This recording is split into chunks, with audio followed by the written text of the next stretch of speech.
Today I'm looking at how to correctly use spray cans to paint your guitars. Now you need to make sure you shake your cans beforehand. I go for 2 whole minutes. One reason cans like this are called rattle cans is you can hear the ball bearing inside that's shaking around to loosen up all the lacquer that may have settled, mixing up all the pigment. Another key thing to remember whilst you're shaking your can is it should really be at room temperature, and the objects you're spraying should be at room temperature.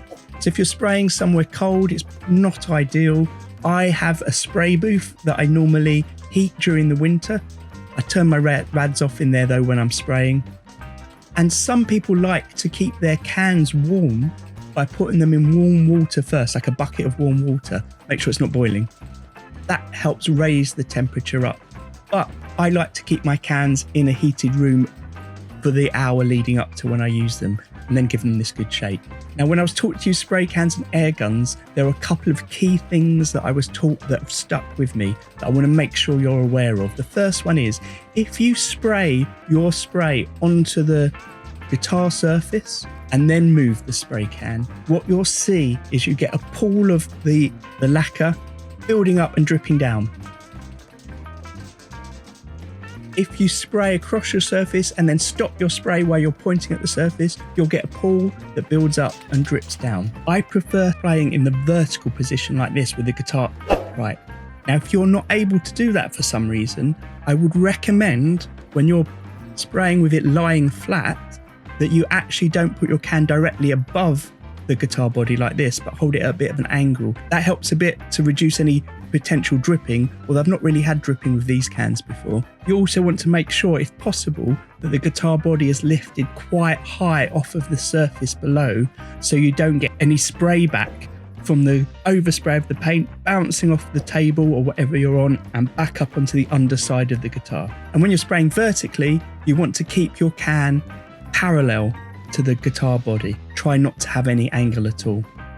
That helps with the consistent, even spraying. On the cans, it will often say how far away you should be from the surface, but the trick I was taught was do a handspan away, and that's normally perfect. So what you want to do is start with your spray pointing off of your guitar surface and then move across the surface while you're spraying, just like this. Key thing you're going to do when you're spraying your guitar body is make sure that each pass of the spray overlaps with the last pass slightly.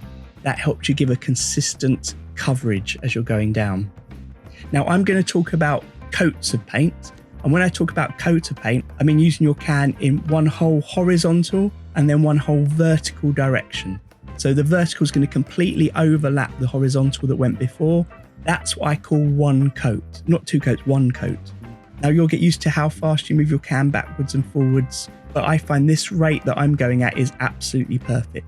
Now on cans, it will often recommend how long to leave between each coat. For these, I leave 15 minutes between each coat.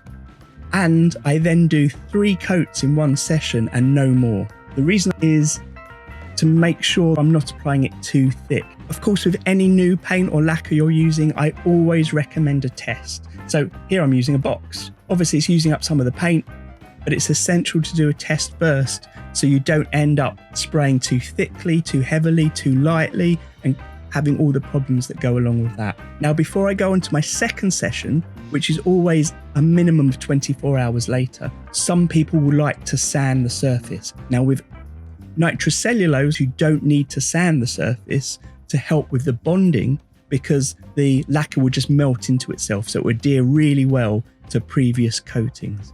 But what you do need to do is sand if you've got any blemishes or lumps on the surface. There are some exceptions to this, like the metallics work in a slightly different way, but that's for another video when I'm talking about metallic paints. And I tend to do no more than 3 sessions, so 3 lots of 24-hour apart sessions before I leave it for a longer period to settle. Now with nitrocellulose, lots of people leave it for a couple of weeks before they'll go to the final stage of buffing, etc. It will partly depend on the temperatures where you are, and I like to leave it in a space which is roughly room temperature. So I don't leave it somewhere really cold. Look, if you're doing something like putting primer on, putting colour on, putting a gloss on, you may have a slightly different spacing between this. When I'm doing primer, colour and gloss, I still try to leave 2 weeks between 3 sessions. But sometimes the colours don't need 3 sessions. It might just be 1 or 2.